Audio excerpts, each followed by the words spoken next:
Ibu masih berpikir lagi. Malam hari raya, Narto. Dengarlah, suara takbir itu sudah bersaut-sautan. Pada malam hari raya seperti inilah, ayahmu pergi tanpa sepatah kata. Ayah. Keesokan harinya, setelah sholat, ku ampuni segala dosanya. Kenapa masih ibu ingat masa yang lampau itu? Mengingat orang yang sudah tidak ingat lagi kepada kita. Tapi ibu merasa bahwa dia masih ingat pada kita. Ini Tarsi kemana? Kita sih tadi keluar mengantar jahitan. Ini Tarsi masih mengambil upah jahitan, Bu. Bukankah seharusnya ia tidak usah lagi membanting tulang sekarang ini? Biarlah Narto, karena kalau dia sudah kawin nanti, kepandaiannya itu tidak akan sia-sia. Sebenarnya ibu mau mengatakan kalau penghasilan itu tidak cukup untuk membiayai makan kita sekeluarga. Iya kan, Bu? Bagaimana di dalam hal itu? Nampaknya Mintarsi belum mau bersuami, tetapi randiak orang tua anak laki itu terus saja mencetak ibu. Apa salahnya, Bu? Mereka uangnya banyak. Uang.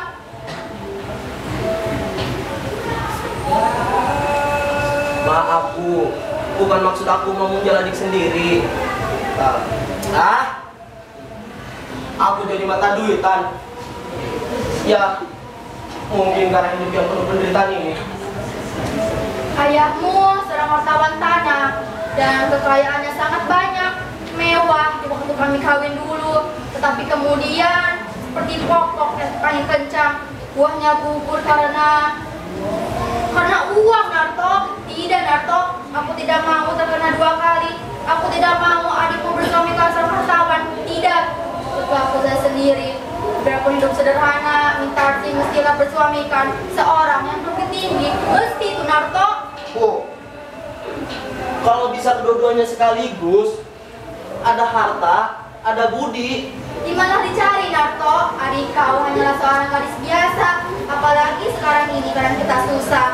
Kita tidak punya uang lagi di rumah. Sebentar hari lagi uang simpanan pun, yang terakhir pun akan habis pula. Semua ini karena ulah ayah. Hingga Mintarsi harus menderita pula.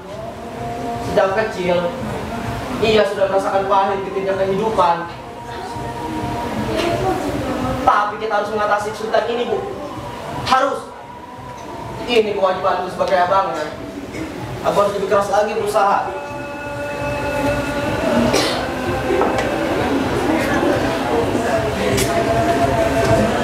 Andai saja aku punya uang 1 juta saja. Buat perkawinan Mintarsi 500.000 rupiah saja sudah cukup. Sudah perkawinan Mintarsi nanti, datanglah ke giliranmu, ya Narto. Aku kawin, Bu. Belum bisa aku memikirkan kesenangan untuk diriku sendiri sekarang ini, Bu.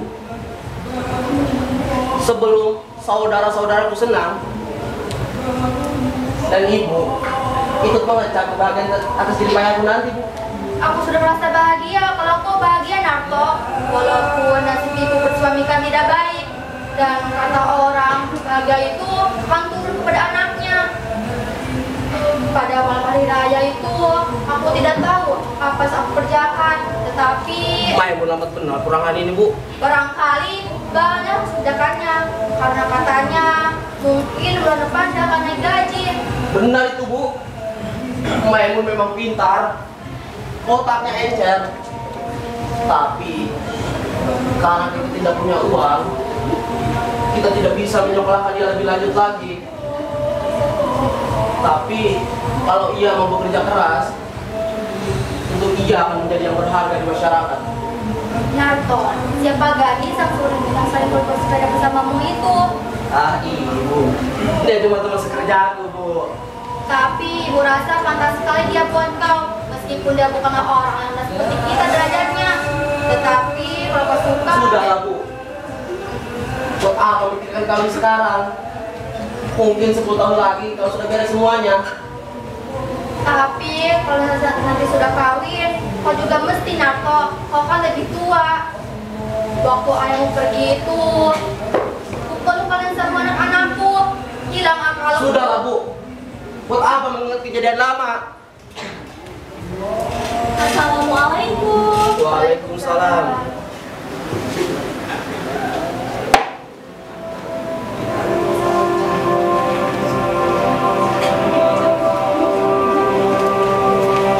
Lama menunggu, Bu, Bang.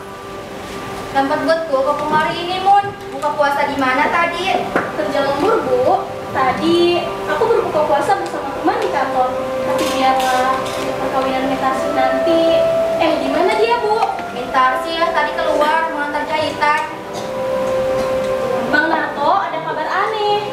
Tadi pagi aku berjumpa dengan seorang tua yang serupa benar dengan ayah. Oh, begitu. Waktu Pak Tirto berbelanja di sentral, dia bertemu dengan seorang tua, kira-kira berumur 60 tahun. Dia kaget juga, karena orang tua itu seperti yang pernah dikenalnya. Katanya orang tua itu serupa benar dengan Raden Saleh. Tapi kemudian orang tua itu menyingkirkan diri lalu menghilang di kerumunan banyak orang. Tidak mungkin ada di sini, Mun. Aku kira dia sudah meninggal dunia atau ke luar negeri.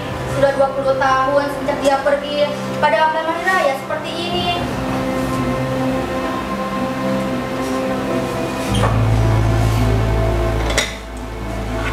Ada orang mengatakan dia ada di Singapura, Bu. Tapi itu 10 tahun yang lalu. Waktu itu kata orang dia mempunyai kapal yang sangat besar di sana.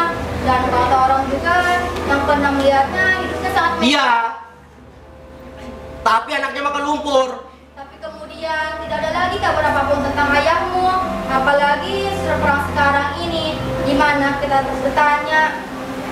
Bagaimana upaya sebenarnya, Bu? Waktu ia masih muda, ia tidak suka belajar, tidak seperti kau. Ia suka berpoya-poya. Ayahmu pada masa itu banyak segani orang. Ia suka meminjamkan uang kesana kemari. Dan itu Mon, selama raya ini, berapa hari kau libur?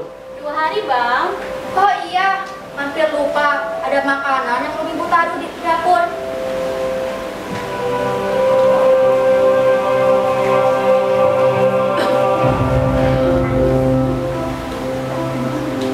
Pak Tirto bertemu orang itu kapan? Kemarin sore, Bang, sekitar jam 6:30.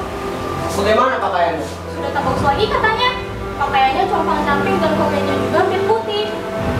Oh, begitu. Kau masih ingat rupanya, Bang? Tidak ingat lagi aku. Ya kau ingat, karena umur kau waktu itu 8 tahun. Sedangkan aku saja masih ingat, walaupun sama-sama. Tidak ingat lagi aku, Mun. Sudah lama aku lupakan semua rasa itu. Pak Tirto banyak ceritanya tentang ayah. Ya, kata orang, ayahmu seorang yang baik hati. Jika ia berada sekarang di rumah ini, tentunya ia bersenang-senang dengan anak-anaknya.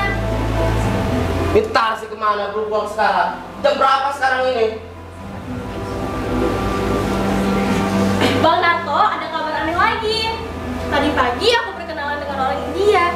Dia mengajarkan aku bahasa Urdu dan aku memberikan pelajaran bahasa Indonesia kepada dia. Bagus itu, Mun. Kau memang harus menggunakan ilmu yang sebanyak-banyaknya supaya kau dapat bangga kalau kau bisa menjadi yang berharga di masyarakat. Jangan seperti aku ini yang hanya lulusan sekolah rendah. Aku tak bisa merasakan atau bisa lebih tinggi lagi karena aku tidak punya seorang ayah. Tak ada yang membantu aku. Tapi kau yang sekolah cukup tinggi, aku yakin kau pasti bisa melewati tuntutan zaman sekarang ini. Assalamualaikum. Waalaikumsalam.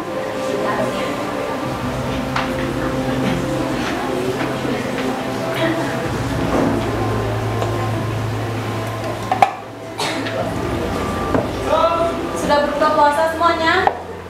Tadi kami sudah menunggu kau, tapi nggak benar. Makanlah Mintarsi apa yang kau jual itu. Waktu aku lewat di depan tadi, Bang Narto, dengarlah dulu. Ya, aku dengar. Ada orang tua di ujung jalan ini, Bu. Dari jembatan sana melihat-lihat ke rumah arah kita. Nampaknya seperti seorang pengemis. Loh, kenapa semua jadi dia? Orang tua, bagaimana rupanya? Hari agak gelap, Kak. Jadi tidak begitu jelas kelihatannya. Tapi orangnya tinggi. Coba kau lihat.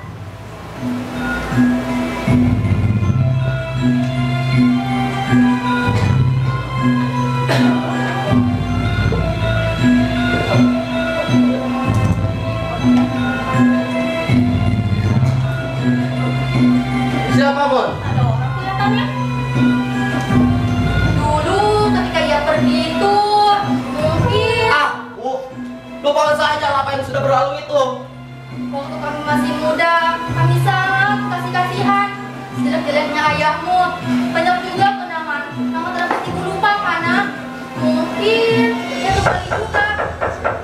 Assalamualaikum. Apa benar ini rumahnya Nyonya Saleh? Benar toh, pintar sih. Apa kalian dengar? Assalamualaikum. Suara ayahmu nak, ayahmu pulang.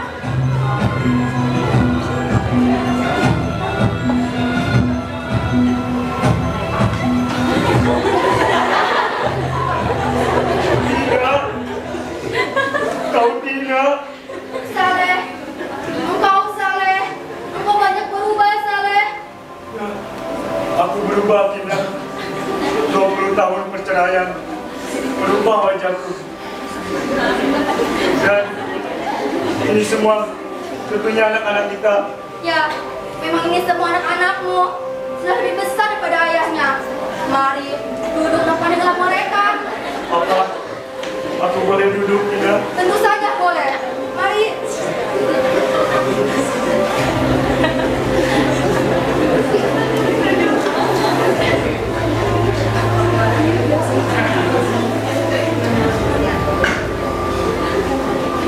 Kau pasti Maimun. Kau sekarang sudah besar, nak. Waktu ayah pergi dulu, kau masih sangat kecil sekali. Kakimu masih lemah, belum dapat berdiri. Dan Nyonya ini siapa? Aku minta si ayah. Ya, Mintarsi. Aku dengar dari jauh, aku mendapat seorang anak lagi, seorang putri. Engkau cantik, Mintarsi, seperti ibumu di masa muda. Aku senang sekali. Tak tahu apa yang harus aku lakukan. Aku sendiri tidak tahu di mana aku harus memulai bicara. Anak-anak semuanya lebih besar seperti ini. Aku kira inilah memang yang paling besar. Ya,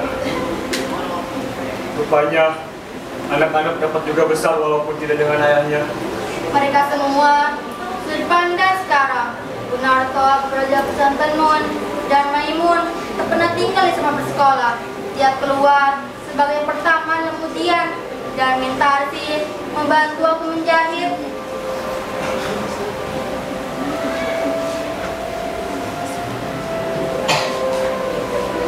Tahun aku menjadi saudagar besar di Singapura. Aku menjadi kepala perusahaan dengan pegawai berpuluh-puluh orang. Tapi malang bagiku. Toko itu habis terbakar. Lalu seolah-olah seperti belum puas menyeretku ke lembah kehancuran. Saham-saham yang kubeli merosot semua nilainya sehabis perang ini. Segala yang kukerjakan tidak ada lagi yang sempurna. Sementara aku sudah mulai tua.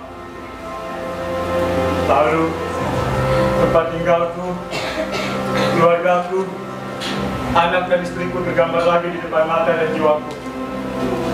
Kalian seperti mengharapkan kasihku.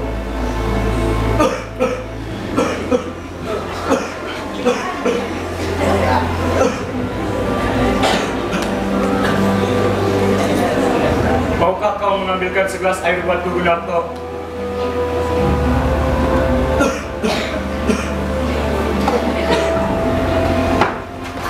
Gunarto, ambilkan air minum. Sudahlah, tidak. Kalau Gunarto tidak mau, engkaulah Maimun. Maukah kau mengambilkan segelas air buatku? Baik, ayah.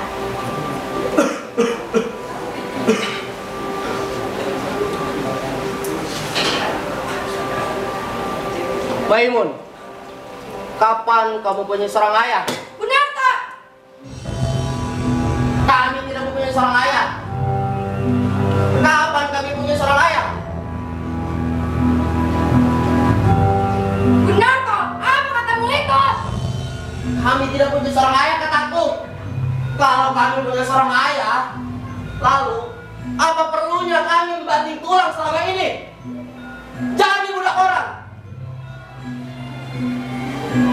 Waktu aku berumur 8 tahun, aku dan ibu hampir saja terjun ke dalam laut.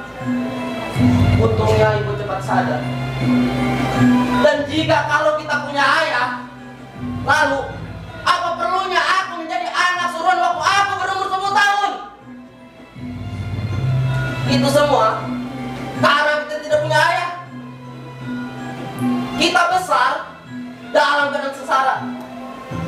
gembira dalam hati sedikit pun tak ada.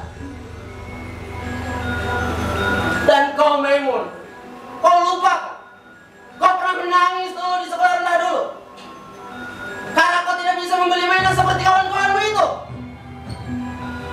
Dan kau berangkat ke sekolah dengan menggunakan pakaian yang sudah robek dan tambalan sana sini. Kau lupa? Itu semua, Mon, karena kita tidak punya ayah. Kalau kita punya ayah, kenapa hidup kita melarat selama ini? Tapi Bang Narto, ibu saja sudah memaafkannya. Kenapa kita tidak? Ibu seorang perempuan, Mon. Waktu aku kecil dulu, aku pernah menangis di pangkuannya karena dingin, lapar dan penyakitan. Ibu selalu bilang padaku, ini semua salah ayahmu. Ayahmu yang bersalah kan? Lalu kemudian aku bekerja. Lalu kemudian aku menjadi budak suruhan orang. Dan ibu menjadi babu mencuci pakaian kotor orang lain. Aku bekerja sekuat tenagaku. Aku buktikan kalau aku bisa memberi makan keluarga. Aku berteriak pada dunia, aku tidak mau takut orang lain. Ya, orang yang meninggalkan anak dan istrinya dalam keadaan sengsara.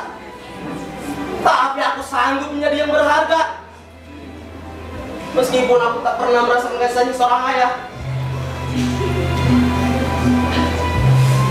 Waktu aku berumur 18 tahun, yang tergambar dalam ruang wajah mataku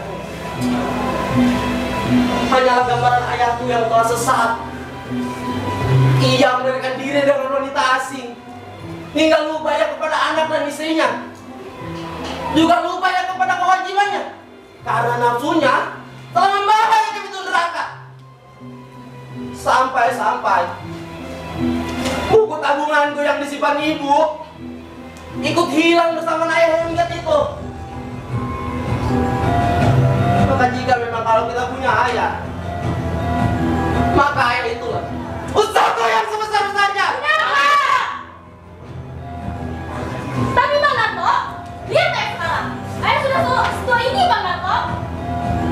Maimun, sering benar kau ucapkan kalimat ayah kepada orang yang tidak berarti ini.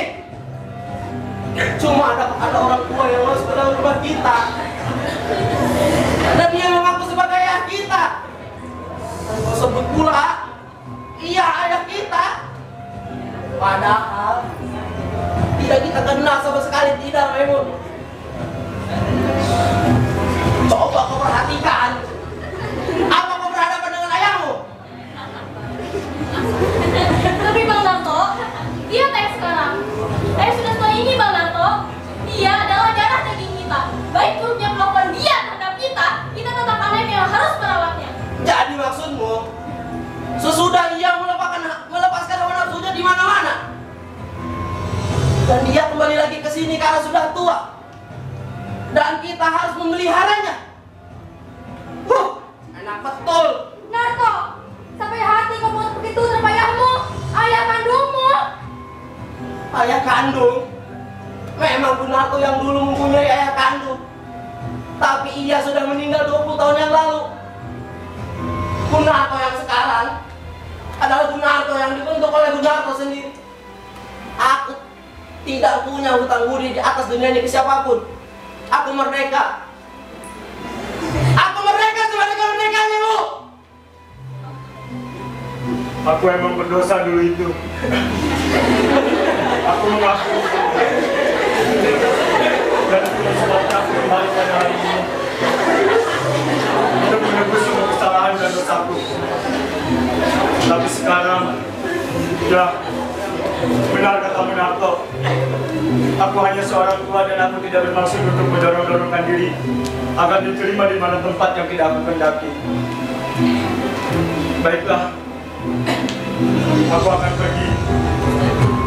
Tapi tahukah kau, Narto, bagaimana rasa sedih hatiku? Aku yang pernah dihormati oleh orang kaya yang memiliki uang berjuta-juta banyaknya, sekarang diusir sebagai pengemis oleh anak kandungnya sendiri. Tapi biarlah sedalam apapun kesengsaraan, Aku tidak akan mengganggu kalian lagi. Tunggu dulu ayah. Jika Bang Narto tidak mau menerima ayah, akulah yang akan menerima ayah. Aku tidak peduli apa yang akan terjadi. Maimun, apa pernah kau menerima pertolongan dari orang tua ini? Dulu, aku pernah menerima tamparan, pukulan, juga tendangan dari dia dulu. Tapi, sebiji jara pun, aku tak pernah menerima apapun dari dia.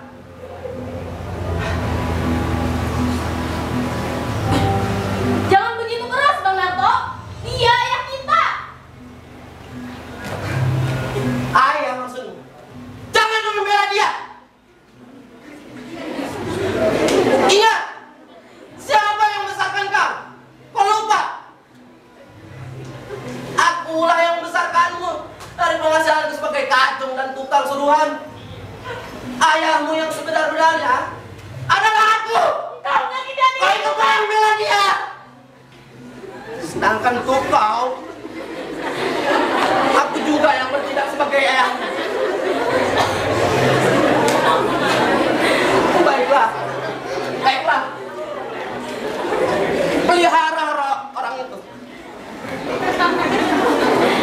Jika memang kalian cinta kepadanya, mungkin kalian tak pernah merasakan pahit ketika hidup tanpa seorang ayah. Sudah, demi kebahagiaan saudara-saudaraku, jangan sampai menderita seperti aku ini. Aku mengerti. Bagiku tidak ada jalan untuk kembali. Jika aku kembali, aku hanya mengganggu kedamaian dan kebahagiaan anakku saja. Biarlah aku pergi. Inilah yang terbaik. Tidak ada jalan untuk kembali. Tunggu dulu ayah. Apa yang punya uang? Sudah makan. Kemana ayah akan pergi sekarang? Di jalan atau dalam sungai, aku hanya seorang pengemis sekarang. Seharusnya aku malu untuk masuk ke dalam rumah ini lagi yang kutinggalkan dulu. Ya, sudah 3 hari aku berdiri di depan sana. Tak sanggup untuk masuk ke dalam rumah ini lagi. Aku sudah tua dan Maimun, minta sih, jagalah ibumu. Jangan biarkan ibumu sakit. Jangan pergi ayah. Pada matanya dia pergi dan datang untuk kembali. Demikianlah nasib ibu. Bang, bagaimanakah abang?